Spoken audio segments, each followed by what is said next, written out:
ఈరోజు ఎరిపాలెం మండలం లక్ష్మీనగర్ రేమిడిచెర్ల మధ్య ఏదైతే బ్రిడ్జి నిర్మాణం జరుగుతుందో ఆ బ్రిడ్జి నిర్మాణం వద్ద స్థానిక ప్రజలతో సిపిఎం పార్టీ ఆధ్వర్యంలో ధర్నా నిర్వహిస్తూ ఉన్నాం.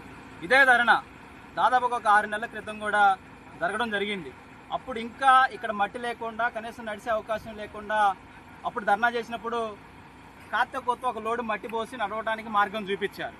కానీ ఈరోజున్న పరిస్థితుల్లో రోజు వర్షాలు కురుస్తున్న పరిస్థితుల్లో ఇక్కడ వ్యవసాయం చేసుకునే వ్యవసాయదారులకి మందు కట్టలు తీసుకొచ్చుకోవడం కోసం కానీ స్కూల్కి వెళ్ళే విద్యార్థులు ఎవరైతే ఉన్నారో ఆటోల మీద లేదా బస్సుల మీద ఏదైతే స్కూళ్ళు ఏర్పాటు చేసిన రవాణా సదుపాయం మీద వెళ్ళటం కోసం చాలా ఇబ్బంది పడుతూ ఉన్నారు. పిల్లలు స్కూళ్ళు మానేసి ఇంటికాడ ఉండే పరిస్థితి ఈరోజు ఇక్కడున్న విద్యార్థులకి ఆ పరిస్థితి కనబడుతూ ఉంది.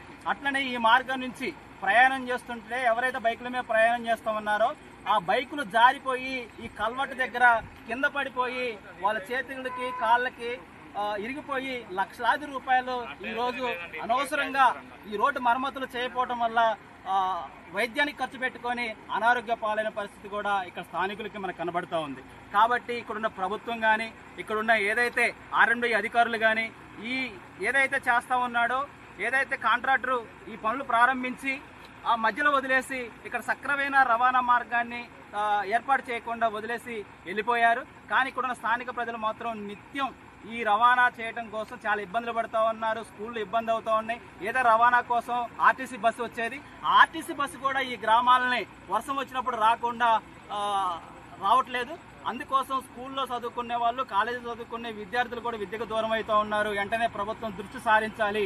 ఈ యొక్క కల్వర్ట్ని ఈ బ్రిడ్జిని వెంటనే పనులు ప్రారంభించి వెంటనే 2-3 నెలల్లోనే ఈ పనులు మొత్తం కూడా పూర్తి చేసి రవాణా సదుపాయాన్ని సక్రమైన మార్గంలో అమలు చేయాలని మేము డిమాండ్ చేస్తూ ఉన్నాం. ఇట్లా చేయని పరిస్థితుల్లో